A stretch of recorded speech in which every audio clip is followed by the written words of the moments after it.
नमस्कार, आप देख रहे महाबहस में आपके साथ हूं अजय वत्स। 2022 के रण में क्या होने वाला है? छोटे दलों का बड़ा खेला। क्या छोटे दलों के निशाने पर हैं इस बार बड़ी पार्टियां? ओवैसी के 100 सीटों पर चुनाव लड़ने के ऐलान भर से सूबे की सियासत में हलचल पैदा हो गई है। क्या छोटे दलों के बड़े गठबंधन के निशाने पर कौन कौन से बड़े दल हैं? मायावती को अकेले चुनाव लड़ने का ऐलान आज क्यों करना पड़ा और क्या इससे बीजेपी को फायदा होगा? ओवैसी किसके लिए मुश्किलें पैदा करेंगे? आज महाबहस इन्हीं सवालों पर। क्या होगा छोटे दलों का बड़ा खेला?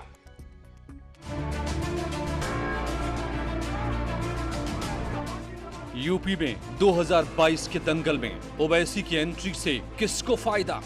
पहले ओवैसी ने यूपी में 100 सीटों पर लड़ने का किया ऐलान, बाद में ओम प्रकाश राजभर ने खबर को बताया अफवाह। एमआईएम पार्टी आने वाले 2022 के असेंबली चुनाव में हम 100 असेंबली सीट पर इंतखाबात में हिस्सा लेंगे। हमने लोगों से एप्लीकेशन लेना भी शुरू कर दिया। यहाँ सीटों का कोई झगड़ा नहीं है और जो बयान आ रहा है 100 की, तो हम तो 125 सीट की बात कर रहे हैं। कैंडिडेट भी तो होना चाहिए। 2022 के दंगल के लिए बीजेपी तैयार। कहा नहीं पड़ता फर्क, कौन लड़ रहा है उनके खिलाफ। मुझे कौन सी पार्टी लड़ना चाहती है नहीं लड़ना चाहती है उस पर हम ज़्यादा ध्यान नहीं देते हैं। हम ध्यान देते हैं कि हमारी पार्टी का परफॉर्मेंस कैसा है और कैसा होना चाहिए। हमारी अपनी स्ट्रेटेजी होती है। सपा वो सब अलग अलग लड़ेंगे तो उसका फायदा बीजेपी को होगा। ऑल इंडिया एमआईएम अगर ज़्यादा सीटें लड़ेगा तो उसका फायदा बीजेपी को होगा। 2022 में अकेले चुनाव लड़ेगी बीएसपी। कांग्रेस ने ओवैसी और मायावती को बताया बीजेपी की बी टीम। उत्तर प्रदेश में होने वाले आगामी विधानसभा चुनाव में बीएसपी की अकेले यहां अपने बलबूते पर सरकार बन सके। मायावती जी हों या ओवैसी साहब हों, दोनों के दोनों लोग जिस तरह से काम करते हैं वो कहीं ना कहीं ये रिफ्लेक्ट करता है कि प्रो बीजेपी है। एसपी ने भी ठोकी ताल, किसी के गठबंधन से नहीं पड़ता कोई फर्क। समाजवादी पार्टी के से कोई मतलब नहीं है कि कौन किसके साथ मिलकर चुनाव लड़ता है। समाजवादी पार्टी इस बार सामाजिक न्याय के लिए, समाज के विकास के लिए, महिला सुरक्षा के लिए, बेरोजगारों को रोजगार दिलाने के लिए, महंगाई कम करने के लिए और किसानों को सम्मान दिलाने के लिए इन्हीं मुद्दों को लेकर हम 2022 का चुनाव में जाएंगे और जीतेंगे। गठबंधन के नए समीकरण से किसको फायदा, किसे नुकसान? आज महाबहस इसी पर।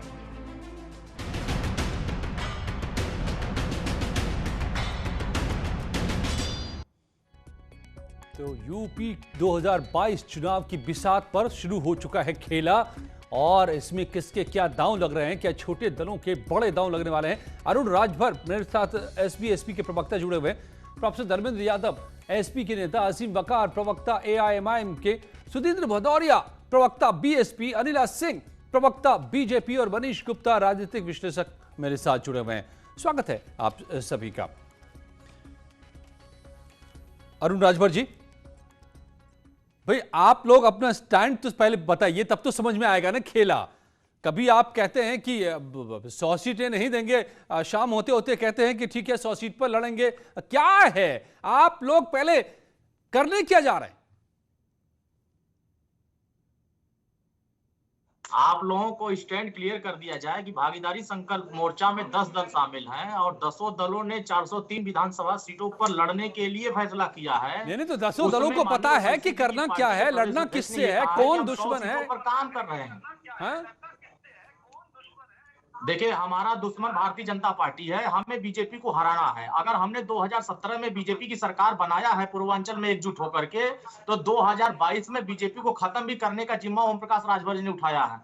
अगर हम सरकार बनवा सकते हैं तो सरकार बनाने के लिए हम सभी लोग 10 पार्टियों को इकट्ठा किए हैं, जो 10 जमात जाति के लोग हैं, जो आजादी के 74 साल से उपेक्षित हैं। वो जो उपेक्षित लोग हैं, जो सम्मान के लिए लड़ रहे हैं, हिस्सेदारी के लिए लड़ रहे हैं, ऐसे सभी लोगों को एकजुट कर रहे हैं। माननीय ओवैसी जी भी हिस्सेदारी की लड़ाई लड़ रहे हैं, इसीलिए तो भागीदारी संकल्प मोर्चा का नाम भागीदारी रखा गया है। अगर माननीय ओवैसी जी 100 सीट आप लोग तो बीजेपी के फायदे के लिए आए हैं मैदान में।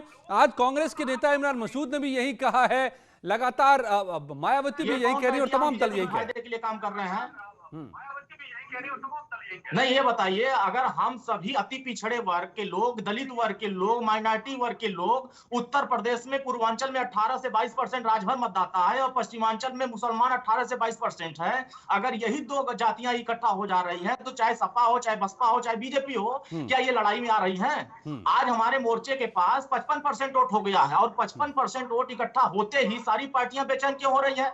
हम कह रहे हैं कि भाजपा को हराने के लिए अगर हम लोग गोलबंद हो गए हैं तो फिर परेशानी भाजपा क्यों हो रही है कि हम भाजपा को जिताने के लिए आ रहे हैं? माननीय ओम प्रकाश राजभर जी ने मोर्चा जो बनवाया है वो कुशवाहा जी का मोर्चा है, चौहान जी का मोर्चा है, प्रजापति जी का मोर्चा है, रघुवंशी जी का मोर्चा है, बारी जी का मोर्चा है, इसमें मुसलमान जी का मोर्चा है और जिसकी संख्या मामला हिस्सेदारी वाली मोर्चा है और 5 साल सरकार चलाने वाली और 5 जाति का मुख्यमंत्री। ये जान लीजिए, 5 जाति का मुख्यमंत्री और एक साल में 4 डिप्टी सीएम वाली सरकार बनाना चाहते हैं ताकि सबकी भागीदारी प्रदेश की। ओके अरुण, मैं आता हूं दोबारा आपके पास। आपने तो साफ ही कर दिया कि 55% वोट आपके पास ही है, वोट बैंक। फिर तो कहना ही क्या, सरकार आप ही की बनने जा रही है। बेकार इतनी मेहनत कर रहे हैं धर्मेंद्र यादव जी, बेकार इतनी मेहनत कर रहे हैं आपके नेता।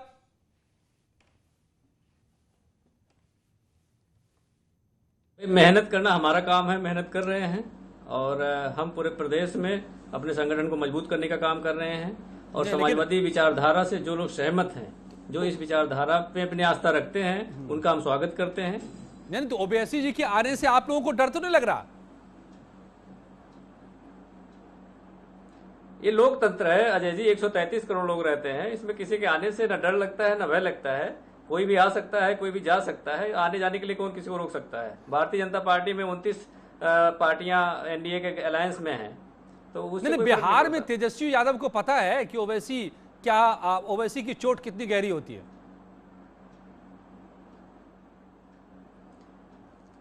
नहीं, अब बिहार की राजनीति अलग है, उत्तर प्रदेश की राजनीति अलग है। अगर बिहार की राजनीति को अगर आप कहोगे तो फिर हम वेस्ट बंगाल की बात करेंगे। वेस्ट बंगाल में क्यों नहीं चोट पहुंचा पाए? ऐसा होता है कि किसी भी व्यक्ति को, किसी भी आदमी को आप ज्यादा दिन तक गुमराह नहीं कर सकते। तो अब जनता पूरी जागरूक हो चुकी है, इसमें कोई किसी गुमराह करने का काम नहीं कर सकता। तो वैसी गुमराह कह रहे हैं जो भी आदमी सही मन से, सही नियत से। नहीं, आप कह रहे हैं ना कि यहाँ पे जो है बहुत बड़ा डैमेज कर दिया उन्होंने, तो वेस्ट बंगाल में क्यों नहीं किया, ये बताइए आप मुझे। नहीं, बिहार में तो कर दिया ना, अब बिहार में भी वही है। आप कह रहे हैं कि अलग राजनीति है, लेकिन बिहार और यूपी की राजनीति में, वेस्ट बंगाल में क्यों नहीं किया?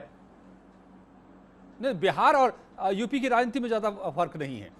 जो राजनीति तेजस्वी यादव कर रहे हैं, एमओआई समीकरण का आप भी वही कर रहे हैं यूपी में। बंगाल का मामला एकदम अलग है, वहां की राजनीति बिल्कुल अलग है। नहीं देखिए, सुनिए अजय जी, समाजवादी पार्टी समाजवादी विचारधारा में विश्वास रखती है और समाजवादी विचारधारा को अगर आप जानते होंगे तो हम किसी ऊंच नीच में भेद नहीं करते हैं, किसी जाति में भेद नहीं करते हैं, किसी क्षेत्र में भेद नहीं करते हैं। तो फिर आप स्वागत कीजिए ना कि ओवैसी साहब आ रहे हैं, उनका स्वागत है यूपी में। समागम है। नहीं, आप फिर स्वागत कर लीजिए ओवैसी साहब का, क्या दिक्कत है? नहीं, उनको रोक कौन रहा है? उनको रोक कौन रहा है? रोक तो सकते नहीं भाई, यूपी में स्वागत कर रहे हैं क्या? उस प्रदेश के मुखिया हैं, प्रदेश के मुखिया योगी जी, उनको स्वागत करना चाहिए। हम किस हैसियत से स्वागत करें, बताइए मुझे। नहीं, वो कह रहे हैं ओवैसी जी ना कि योगी जी को हराने आ रहे हैं। वो तो योगी जी के नहीं, अब वो योगी जी को हराने आ रहे हैं, योगी जी को जिताने आ रहे हैं, वो ओवैसी जी आने। अब हम ये बात कैसे मान सकते हैं, कैसे कह सकते हैं, आप मुझे बताइए। आपको क्या लगता है, समाजवादी पार्टी को क्या लगता है? भाई कल को कह देंगे बीजेपी को। देखिए, समाजवादी पार्टी को ये लगता है कि ये लोकतंत्र है, इसमें जितने भी दल हैं पूरे देश में, लाखों दल हैं, कोई भी दल चुनाव लड़ सकता है। नहीं, बीजेपी को जिताने आ रहे हैं कि हराने आ रहे हैं ओवैसी, ये तो बता दीजिए। योगी जी को हराने आ रहे हैं कि जिताने आ रहे हैं? देखिए, ये बात तो ओवैसी जानते होंगे और भारतीय जनता पार्टी के लोग जानते होंगे। अगर मैं उसमें बीच में कुछ बोल दूं, मैं तो ये कह दूं, मैं तो कुछ और कह दूं कि भाई केशव प्रसाद मौर्य जी को इतने साल तक इनका नेम प्लेट इन्होंने कुचल दिया था। मैं ये बता दूं कि अनुप्रिया पटेल को इन्होंने 4-4.5 साल तक बाहर रखा। मैं ये बता दूं ओम प्रकाश राजभर जी के साथ इन्होंने क्या किया। तो ये तो अपने साथ रहते हैं, सबका साथ सबका विनाश की बात करते हैं, सबके अविश्वास की बात करते हैं, बेटी जलाने की बात करते हैं, बेटी बचाओ बेटी पढ़ाओ के बजाय बेटी जलाने की बात करते हैं जी। तो इनके पास सामने का मुखौटा कुछ और है, बैकग्राउंड में कुछ और चलता है। ओके अनिला जी, तो ओवैसी जी के आने से इतनी खलबली क्यों मच गई है? अब सबको ऐसा क्यों लग रहा है कि वो आपको जिताने की गारंटी लेकर आ रहे हैं ओवैसी 100 सीटों पर चुनाव लड़ने? वाकई में अगर हमारे पार्टनर को ओवैसी जी को हमें पश्चिमी बंगाल में जीत हासिल करवानी चाहिए थी। तो देखिए, ऐसा है कि ये लोग वो लोग हैं जो खुद के राजनीतिक दलों में दम नहीं है। मैं बहन जी जो है अचानक निकलती हैं फिर गायब हो जाती हैं। Akhilesh Yadav ji according to his own convenience बाहर निकलते हैं, बोलते हैं, ट्विटर पे ट्वीट करते हैं, फिर गायब हो जाते हैं। परंतु एक व्यक्ति है जो मुख्यमंत्री है उत्तर प्रदेश का, योगी, जिसने अपने आप को कोरोना से तुरंत ठीक होने के बाद भी नहीं रोका और अपने लोगों के बीच में चले गए, निरंतर कार्य करते रहे। देखिए अजय जी, एक कहावत होती है, एक अनार 100 बीमार। यहाँ पर अगर मैं उत्तर प्रदेश की बात करती हूँ तो मुस्लिम वोट बैंक ऐसा है कि एक अनार की तरह है और उसके लिए सारे के सारे परेशान रहते हैं, चाहे समाजवादी हो, कांग्रेस हो, बीएसपी हो, ओवैसी हो, कोई भी। और ये जो नई पार्टी सुहेल पार्टी जो है ये हो और आरएलडी हो और जितने ये छोटे मोटे दल जितने भी हैं वो सारे के सारे इनको मुस्लिम वोट बैंक चाहिए। और अंग्रेजी में भी एक कहावत होती है, one Apple a day keeps doctor away. वो एप्पल कौन है? वो भारतीय जनता पार्टी है। तो हम तो किसी के लिए परेशान नहीं रहते, हम हैं, जो हम काम कर रहे हैं ठीक है। परंतु ये लोग गुणा भाग करते हैं कि इतना मुसलमान, इतना ये जाति का वोट, ये और हो जाएंगे, हम सत्ता में आ जाएंगे। उत्तर प्रदेश की जनता ने 14 में इनको दिखा दिया आईना, 17 में दिखा दिया, 19 में दिखा दिया, फिर भी समझ में नहीं आ रही। ये है कि शमशान की लाशें जलती हुई दिखा कर इन्होंने कहा देखो हिंदुओं के लिए तो खड़ी नहीं है, सारे तो हिंदू मर गए। अरे मुसलमान मरे नहीं क्या? ये वायरस देखकर इन्फेक्ट कर रहा था क्या? ये मुसलमान है और ये हिंदू है? हमने लाशें गंगा में इन लोगों ने दिखा दी। चलिए इन बातों का तो जवाब, इन लोगों ने दिखा दी, इन बातों का जवाब असीम वकार और धर्मेंद्र यादव देंगे। लेकिन हिंदुओं को बदनाम करना चाह रहा है, कौन मुसलमानों को खुश करना चाह रहा है, कौन से है ये राजनीतिक तक? भारतीय जनता पार्टी तो नहीं है ना। अच्छा ठीक है। मनीष गुप्ता जी, क्या यूपी में इस बार छोटे दल बड़े कारनामे करने पर तुले हुए हैं क्या? बड़ी रणनीति बना रहे हैं क्या? उनके निशाने पर बड़ी बड़ी पार्टियां हैं क्या? क्योंकि हर बड़े दल छोटे दलों को अपने पाले में करने में लगे हुए हैं।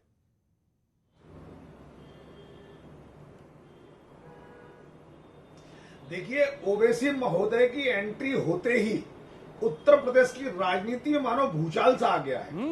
अब भूचाल क्यों आया है? सभी राजनीतिक दल ये समझते हैं कि ओवैसी एक राजनीति का ऐसा बीज है जो उगते ही अपने आसपास की फसलों को चट करना शुरू कर देगा। इनको पता है कि अगर हमें कट्टरता की राजनीति शुरू की तो कल को समाजवादी पार्टी कहां जाएगी, बसपा कहां जाएगी और ये सुहेलदेव वाली पार्टी कहां जाएगी, क्योंकि ये सब मुस्लिम वोटों के आस में टके हैं। और इन्हें और मुसलमानों को ये पता है कि जब मेरे पास मुसलमानों का बड़ा हिमायती ओवैसी है तो मैं छोटे हिमायती के पास क्यों जाऊं। सबको डर यह है कि कहीं मैं हिमायतियों में छोटा हिमायती ना बन जाऊं। बस इसी बात के लिए सब ओवैसी का विरोध कर रहे हैं और इस पूरे मजमे का अगर कोई आनंद ले रहा है तो ओवैसी आनंद ले रहे हैं और भाजपा आनंद ले रही है। भाजपा को यह पता है कि ओवैसी का डर इतना ज्यादा है कि ये सभी राजनीतिक दल ओबीसी के सामने टक्कर लेने से बचेंगे और संभवतः इसलिए ये आपस में एक होने का प्रयास करेंगे। मैं तो हंसी आती है मुझे राजभर जी के वाक्यांश पर जो मैं भी सुन रहा था। कहते हैं 4 साल तक समाज कल्याण के मंत्री रहे और एनडीए के हिस्सा रहे और अगले साल वो एआईएमआईएम के पार्टनर बन गए। अरे कहीं तो विचारधारा का ख्याल करो नेताजी। कुछ बहाने यही तो सियासत की माया, राजनीति की माया है। विचारधारा बदल गई जी। असीम वकार साहब जुड़ गए मेरे साथ एआईएमआईएम के। उन्हीं से जरा मैं पूछता हूं, असीम वकार जी, तो सभी अब मान बैठे, आज 100 सीटों का ऐलान कर दिया आपके नेता ने यूपी में लड़ने का चुनाव, और सब मान बैठे कि अब तो बीजेपी की जीत की गारंटी है।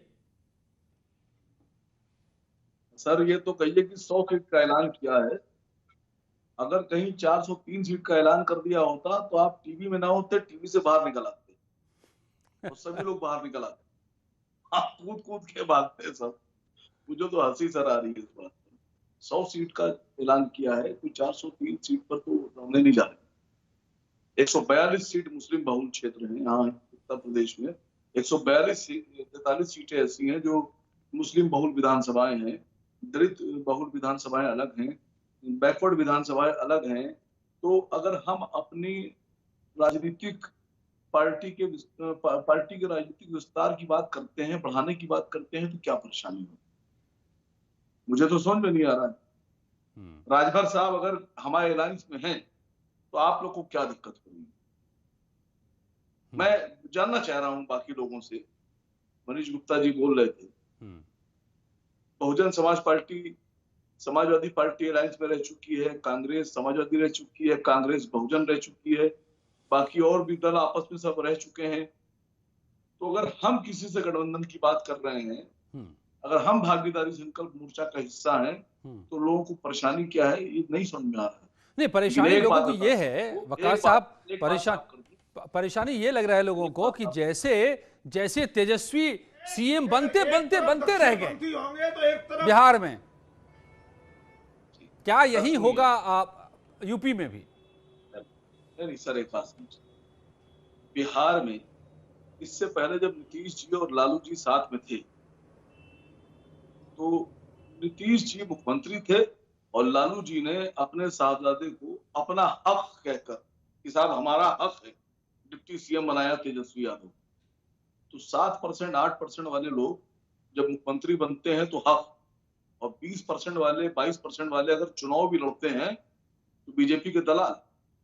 मैं Bharatiya Janata party, Samajwadi party, Bahujan Samaj party, Congress party और भी जितनी पार्टियां हैं हम उनकी तरह पार्टी है।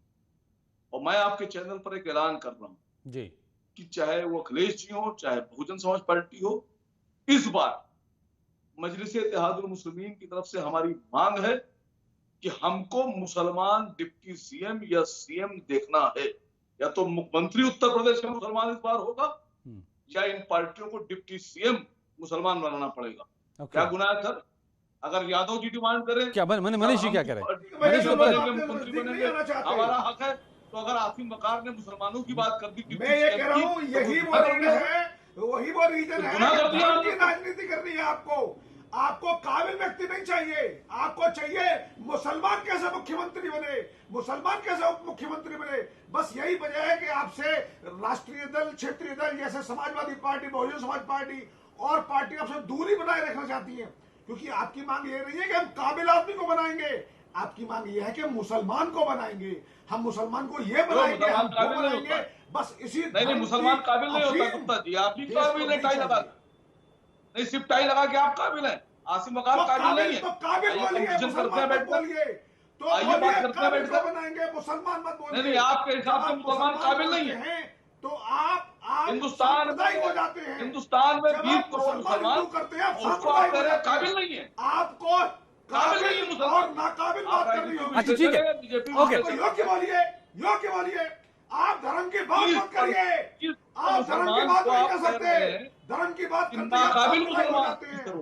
अच्छा ठीक है, सुधीर भदौरिया जी से ही पूछ लेते हैं। आप काबिल की बात करने से कोई भी हो, नहीं, सबको हक है दावा करने का कि वो सीएम बनेगा, कोई इसमें नहीं। वसीम अख्तर साहब, बिल्कुल आप दावा कर सकते हैं कि मुसलमान ही सीएम बने, हमें इस पर कोई एतराज नहीं है। लेकिन सवाल है, मैं पूछूंगा आपसे कि आपका असली दुश्मन कौन है, मगर सुधीर भदौरिया साहब, ओवैसी साहब के आते इतनी हलचल क्यों? खुद मायावती जी को सामने आना पड़ गया आज।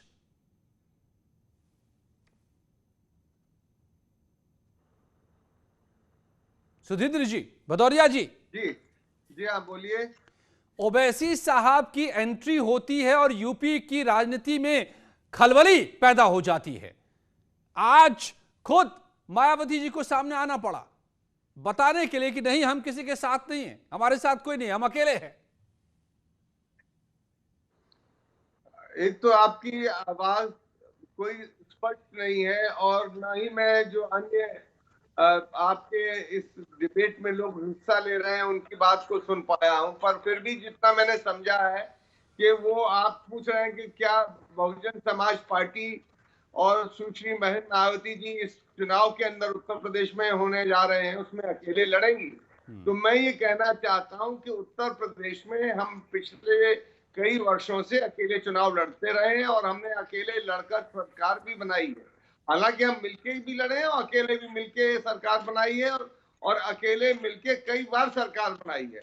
तो मैं ये कहना चाहता हूं कि हमारा अनुभव ये कहता है कि उत्तर प्रदेश की जनता, ये जो कोरोना का काल रहा है, इस कोरोना के काल में बहुत ही परेशान रही।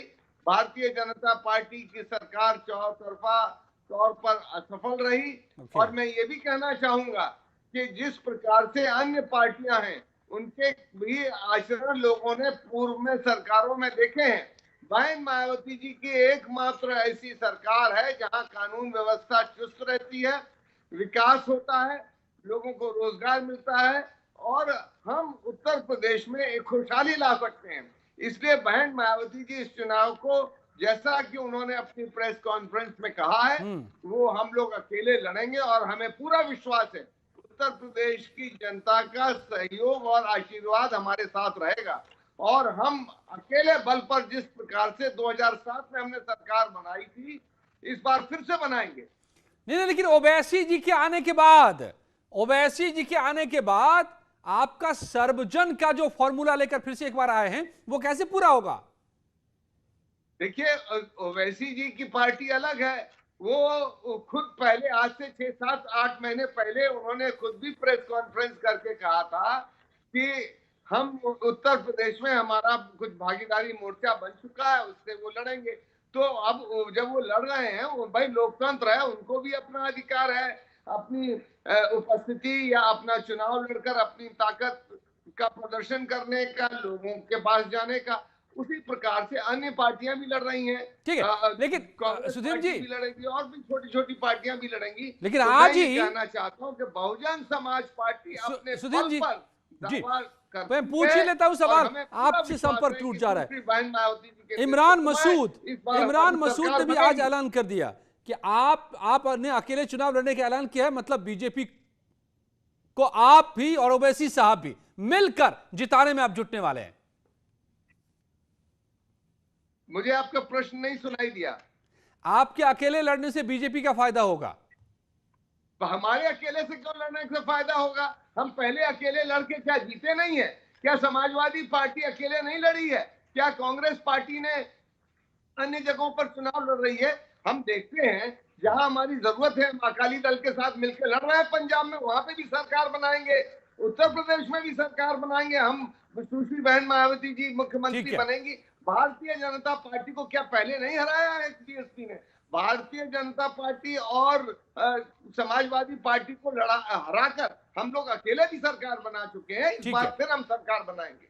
ठीक है, धर्मेंद्र यादव जी, जल्दी से आप बता दीजिए। आपसे मैं पूछ रहा था कि आप डर तो नहीं रहे हैं। इसको साफ कर दिया मनीष गुप्ता जी ने कि दरअसल जो आप लोग एक ही वोट बैंक पर सबकी नजर रहती है और वो अल्पसंख्यकों के वोट बैंक की बात हो रही है, तो वो तो आपके हाथ से जाएगा ना, छूटेगा ना, टूटेगा ना ओवैसी के खड़े होने से।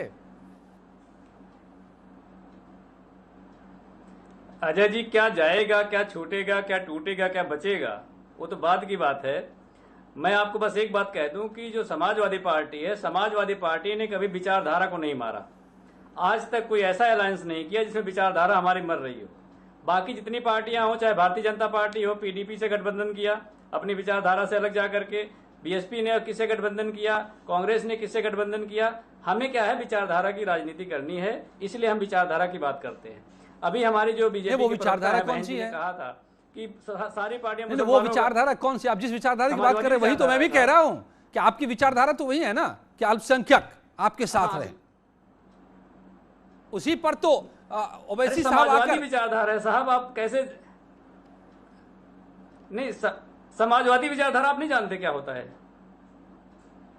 समाजवाद का है तो बीजेपी कहती है परिवारवाद। समाजवादी विचारधारा, योगी जी ने अभी हाल भी कहा कि लोहिया जी को पढ़ लिया होते समाजवादी लोग तो परिवार की पार्टी नहीं बनती। देखिए, भारतीय जनता पार्टी को सर्टिफिकेट देना है, ज्ञान बांटना है। अभी बहन जी ने खुद कहा कि योगी जी एक ऐसे आदमी थे जो कोरोना काल के बाद तुरंत फील्ड में उतर गए। अब पूरे उत्तर प्रदेश सरकार में एक ही आदमी है, पूरे कैबिनेट में एक ही आदमी है, पूरे प्रदेश में एक ही नेता है जो हर जगह उतर के सिलेंडर बांट रहा था। ये बात खुद ही मान रही है कि एक आदमी की सरकार चल रही है, तो इनके यहाँ लोकतंत्र कहाँ है? मुझे बताइए, आप उनसे सवाल पूछिए एक बार। ओके, एक बार अनिला जी और उसके बाद मैं मनीष जी आपके पास आता हूं। अनिला जी, ये जो तमाम छोटे दल आज इकट्ठे होते नजर आ रहे हैं, वो सब आपके ज्यादातर साथ में थे। क्या इनसे आपको खतरा नहीं लग रहा है अलग होने से?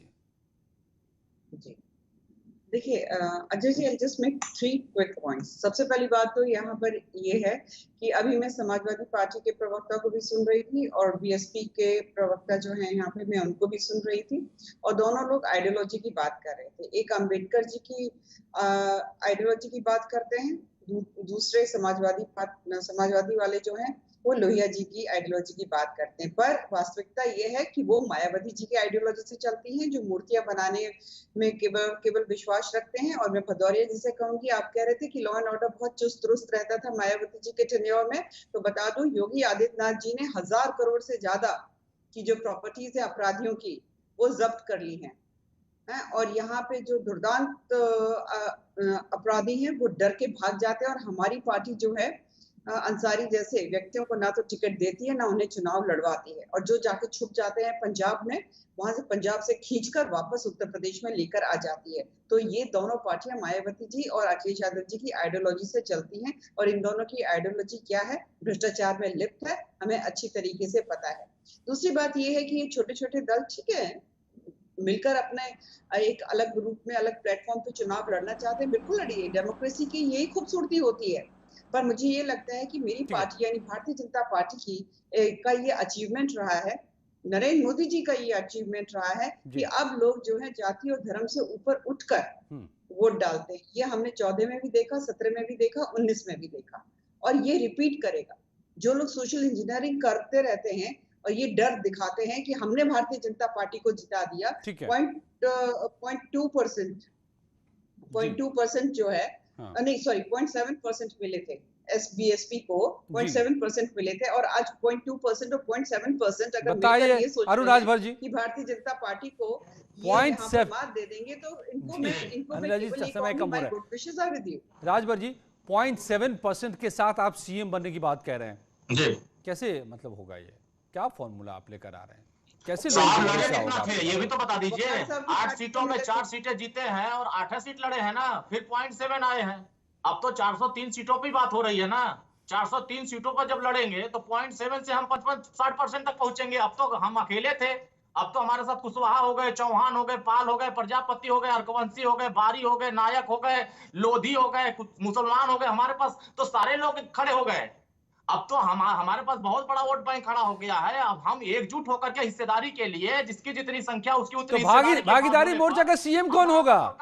ओवैसी साहब, वकार साहब होंगे भागीदारी मोर्चा के सीएम, बिल्कुल बन सकते हैं, कि राजभर साहब होंगे? मुसलमान भी 1 साल के लिए वकार साहब, 1 साल के लिए राजभर, 1 साल के लिए चौहान, 1 साल के लिए मौर्य, 1 साल के लिए ऐसे पटेल, 5 जाति का मुख्यमंत्री, और मनीष जी जल्दी से आप बता दीजिए भाई क्या खेल हो रहा है, कौन सा खेला शुरू हुआ है? हमारे भागीदारी संकल्प मोर्चा का है जी। क्या मुसलमान नहीं बन सकता है क्या मुख्यमंत्री? क्या राजभर मुख्यमंत्री नहीं बन सकता है क्या? भाजपा का झोला ढोएगा क्या? असीम बकर साहब, अरे असीम साहब आप ही बता दीजिए, क्या ये आपको भी फॉर्मूला मंजूर है क्या? 1-1 साल या 6-6 महीने के लिए सब सीएम बनेंगे? ये तो भाजपा का दलाल बैठा हुआ है। ओके अरुण, असीम साहब आखिरी सवाल, क्या आपको भी मंजूर होगा ये फॉर्मूला 6-6 महीने वाला 1-1 साल वाला सीएम? सर ये मोर्चे के मुख्यमंत्री की बात हो रही है, आपके चैनल पर ट्रेनिंग को बैठ करता है, हम लोग कमरे में बैठ के जी, हम सब एक दूसरे की इज्जत और एहतराम करते हैं। राजभर साहब ओवैसी साहब का एहतराम करते हैं, राजभर साहब का एहतराम करते हैं।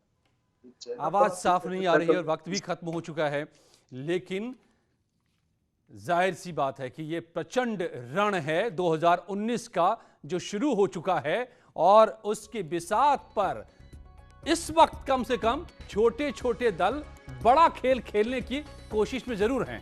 कितना कर पाएंगे क्या, ये तो वक्त ही बताएगा। धन्यवाद आप सबका मेरे साथ जुड़ने के लिए। मेनका के साथ अब इस वक्त की खबर।